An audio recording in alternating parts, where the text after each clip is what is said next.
And now everything's ready basically to get this engine in the car. And I think it's gonna take me around 5 hours. Got all the wiring situated. We went ahead and put all these back together smoothly. We got all the clips. There's not a single clip.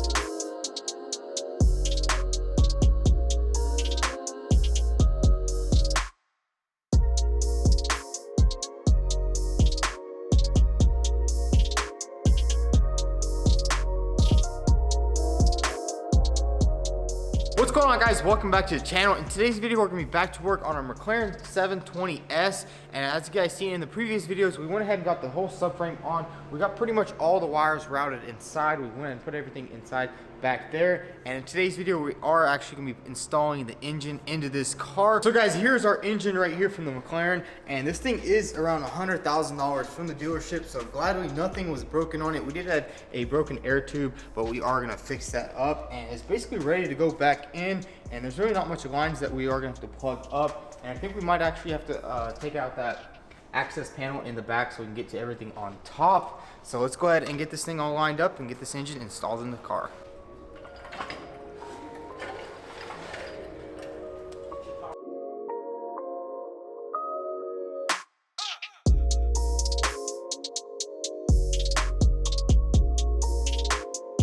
So I went ahead and took off some of the lines that go to the shocks, and now everything's ready basically to get this engine in the car. And I think it's gonna take me around 5 hours. So I'll see you guys when the engine is inside the car.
So we got the entire engine back underneath the car, and check this thing out. It's starting to look like a car again. We got all the bolts bolted on under there. I am gonna torque every bolt down later once I get all the torque specs from McLaren. I tried getting in contact with a couple of techs, but they weren't really too helpful. So we're gonna have to just torque all those down and maybe put some Loctite on it. Now what we need to start doing is basically just start figuring out where everything goes, like this wiring right here.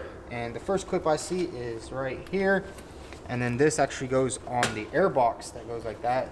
So everything's coming together pretty nicely. So now all we need to do is just start putting up all the small wear plugs and put the intercoolers and basically just put on the radiators and continue assembling the whole rear end.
So we pretty much got all the wiring situated. We went ahead and put all these things back here, and now we're gonna go ahead and move on to the suspensions. We need to go ahead and get the shocks back on there, so we can go ahead and plug this up. This goes to the shock, this goes to the shock, and then this actually, I'm pretty sure, goes to the taillights just like that. And the air box is what holds all these wires right here.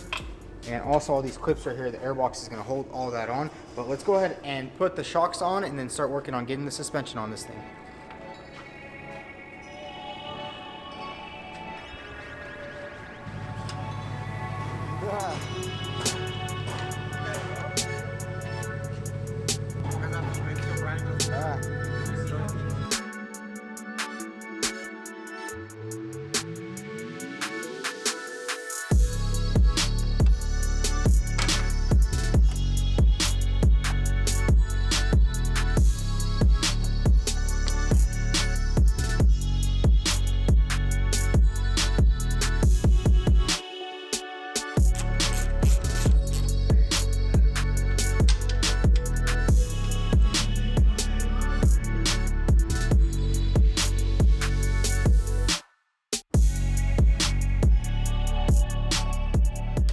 So we have pretty much everything situated on the car right now. We went ahead and put on both shocks, routed all the lines, everything went in smoothly. And man, let me tell you guys, the photos I took on my phone came in so handy. We found out everything where everything goes, except for this wire right here. I'm not too sure, but I think it might go somewhere down here to the bumper.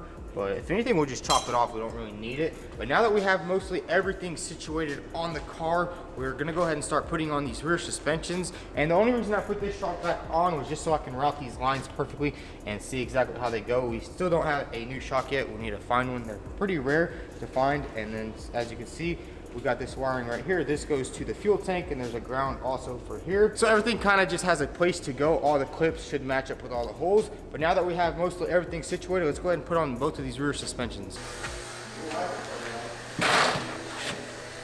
Yeah.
So we got both suspensions back on the car, and this side, the suspension arm was cracked right, or it was bent pretty bad. So I just went ahead and straightened it out just to get this thing back on here, just so the wheel would be sitting all straight. And we will have to replace like the axle later and the shock. But the cool thing is I can just unbolt it and just slip it in there later. I really don't want these rotors sitting around anywhere because these are pretty expensive. But now that we pretty much have everything situated over here, I want to go ahead and put on the catalytic converters, and then we can put on our intercoolers and go ahead and start buttoning up all this stuff back here. And then we go ahead and put our air boxes on, and pretty much the entire rear of this car will be back together. So let's go ahead and get the catalytic converters. I know they're catalytic converters, but I just love messing with you guys. So let's go ahead and get them things back on this car, and then we can go ahead and start putting most of the other stuff together.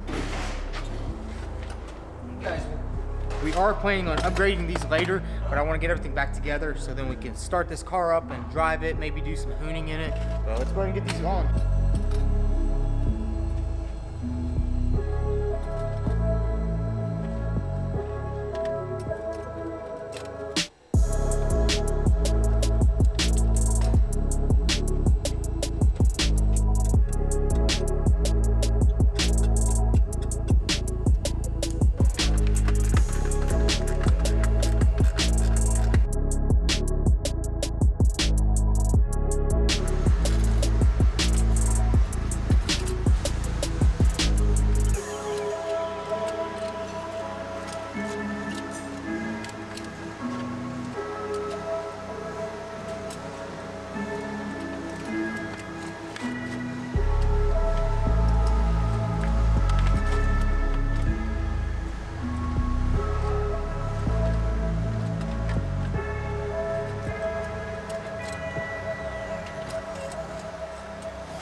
So we got both air boxes on, everything went back together smoothly. We got all the clips, there's not a single clip that's not in its area. And we didn't go ahead and put this one on right here. This is the air tube that goes to the turbo, because we do have a crack here, and this isn't plastic, it's like a fiberglass. So maybe we can potentially fix it. Maybe we'll have to order a new one because it is broken right here and down there. And this is a pretty important component. So if something like cracks off, and it'll go straight into the turbo, and we do not want that. That's basically it on the driver's side. And on the passenger side, everything went back together smoothly. Every clip, every bolt is in its exact spot. You won't find a single thing unplugged or anything like that. And we basically don't have any plugs that we don't know where to go, like these right here that goes to the tail lights. So everything is just buttoned up, man. This thing was a lot easier to put back together than it was to take apart. And all of this right here took around like 12 hours to put the engine in and button everything up, but it's looking really good. We've got everything buttoned up over here. We don't have the radiators on yet. I want to go ahead and go through all of this stuff, double check all these bolts, torque everything down, make sure everything is torqued to spec so nothing unscrews later down the road. So guys, that's gonna be a wrap for today's video. We did a lot of work on this McLaren. We pretty much got the entire rear end reassembled, all the plugs, all the clips, everything went back into its original spot. And I just hope a McLaren tech can come down here and just take a look at everything, make sure everything's right, but I think everything is good. We will be taking it to the dealership probably with no body panels, just so we can do the oil flush and maybe get the coolant from them too, because we also are gonna have to replace these shocks. And as you guys know, these are hydraulic shocks, so there's fluid running all the way to the front to the little, I'm guessing it's like a little pump or something like that. So we'll probably have to take it there to get all that serviced. About 90% done in the back, everything is back together. And I'm super excited because after we get this rear end all put together, we can go ahead and start working on the front. We need to go ahead and order some parts. We did order like the frame rail and the door, but we will have to start ordering all the smaller brackets once we get to installing everything that we have, and we'll know exactly what we need. And that's gonna be super exciting, guys. This car might be on the road within the next month or two. So if you enjoyed today's video, go ahead and hit that subscribe button, drop a like, and also turn on your post notifications so you don't miss a single episode. And follow me on Instagram at Vtuned. And if you want to cop some merch, head over to vtuned.com. We got some pretty cool sales going on right now, and we will have some new merch coming soon. Thanks for watching.